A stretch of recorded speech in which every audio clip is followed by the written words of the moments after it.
Okay, but there is a contributing factor. Scientifically, it's been proven that increased carbon dioxide has an effect on the temperature of the Earth. Do you agree with that? It depends on the models they use. Sometimes actually more carbon dioxide can cause a cooling effect, but generally can cause a heating effect. It depends on potash in the atmosphere, volcanic ejections at the time, and also solar maximum and minimums. If you had, sunspot activity is the main generator of planetary climate. But if you had a giant swath of scientists that are examining carbon dioxide in the atmosphere, would you agree that the majority of them believe that it's a contributing factor to the warming of the Earth? It's a mantra where they say the majority of scientists agree that climate change is caused by humans. I agree with climate change. The only thing that's constant is change. Of course the climate's changing. What I'm telling you is carbon dioxide was 50 to 500 times, depending on the time period, higher millions of years ago than it is now. Right, but you also realize that was before we got hit by an asteroid. This might be interesting to hear. What do you think the motivation is for them to present the evidence in this way? Like you said, this is a fraud and everything. Because I've heard you talk about this before, what do you think their goal is by linking all of this climate change to man-made activity? What's the goal? The goal is a centralized world government that can then monitor all carbon and control it as a toxic bad thing. Your carbon, it makes you bad. That didn't work, so now it's, you have a cold, you're dirty with COVID. We've got to track you and tax you and control you. So the new thing is COVID to cut the carbon footprint, and they admit that. Before we go down the COVID rabbit hole, the environmentalists are not in bed with the industrialists. The environmentalists they're not in bed with all these people that think that they can control the world's... Actually, BP and ExxonMobil and others are the biggest funders of the climate change movement. They're the biggest funders of it? Contrary to what you hear. How so? All right, Joe, here's the thing. I understand and you're a smart guy, and I understand you want to go over each piece of this. Let's go through... Yeah, well, we have to. I agree. Let's go through each piece. But understand. You understand that the way you talk, and I enjoy the way you talk. It's fast. But the way you talk is fast, and you go on these long tangents, and then you go to frogs being gay, and a lot of things happen. I want to do it... And people can... Because I'm putting a record out. Yes, but I want to do it step by step. All right, let's do this. Let's do this. But most people, the vast majority... Here we got here. BP commits $100 million to fund new emissions reductions projects. But let me just go back for a second. Okay. And I appreciate you backing me up. Yes. Let me break down. Are frogs gay? You want to get to the frog stuff now? We will. Connect it all. That is, by the way... Why do I feel like I'm stoned and I haven't smoked any pot? Yeah, I wish I was If he's not going to smoke it, I'm going to... God, it's sober October. I have 6 break days the left. goddamn rule and then go an extra day. I cannot. I'm like George Washington. Well, hey, on election night, we're going to get hammered, right? Mm-hmm. Election night, I'm getting hammered. But I'm going to pop in. You can pop in. But we've told everybody now that we're doing a live No, we're not. Kyle Kalinske. That's Tim Dillon. Yeah. Me, Alex Jones, going to pop in live. It's going to be fun. It's live. So while you're watching the world burn, live. Yeah. All right, Joe, here's the thing. It's just like... Let me explain it to you because I love you, and dude. It's just like when you said, "What's the AT&T deal?" and I went, "Oh, look it up." But listen, we did look it up, and we found this some is bigger. information. This is bigger. Okay, let me get my brain focused here for a minute. Let me just try to explain it.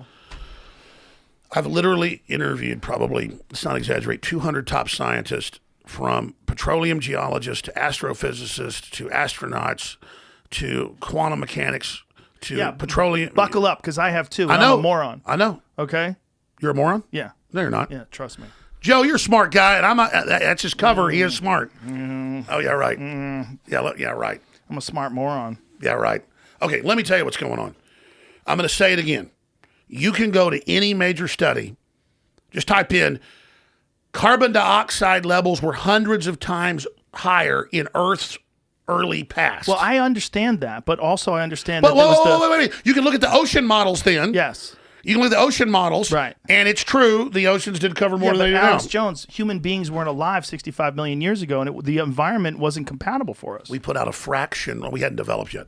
Right. We were moles. We had shrews. Shrews, yeah. But my point is, you're right. Yeah.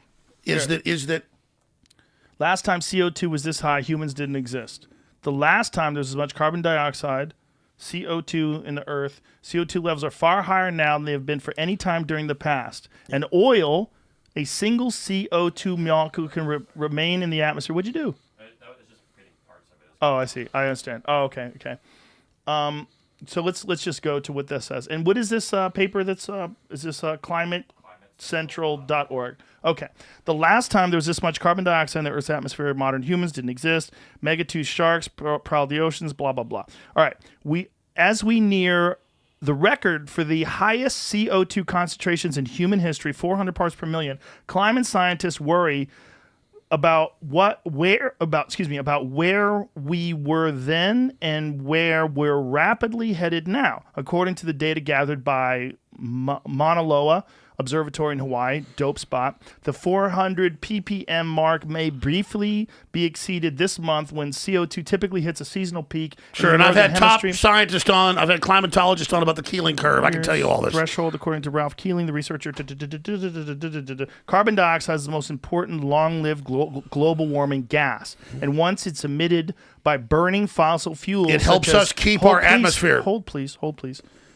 But once it's emitted by burning fossil fuels such as coal and oil, a single CO2 molecule can remain in the atmosphere for hundreds of years. Global CO2 emissions reached a record high of 35.6 billion tons in 2012, up 2.6% from 2011. Carbon dioxide and other greenhouse gases warm the planet by absorbing the sun's energy and preventing heat from escaping back into space, which means it enhances the atmosphere, right? But the sea levels didn't go up like they said.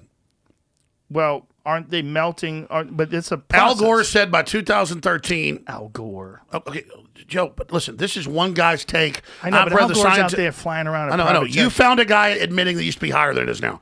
I'm telling you, it used to be way higher than it is now. This is right, but then the asteroid hit the Yucatan, killed all the dinosaurs, and changed the entire atmosphere of the planet with a dark winter.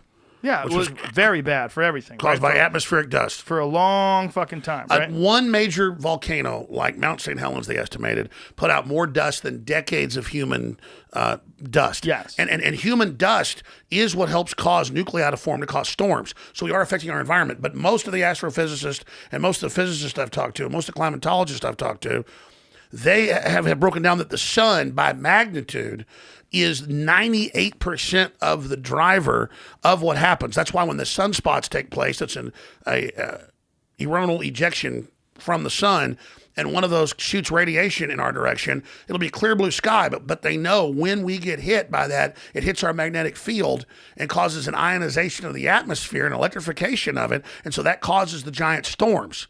So the main driver of climate is the sun. And I think everybody, doesn't have to be a scientist to know, what's the main thing that Earth's living off of? The sun. The sun.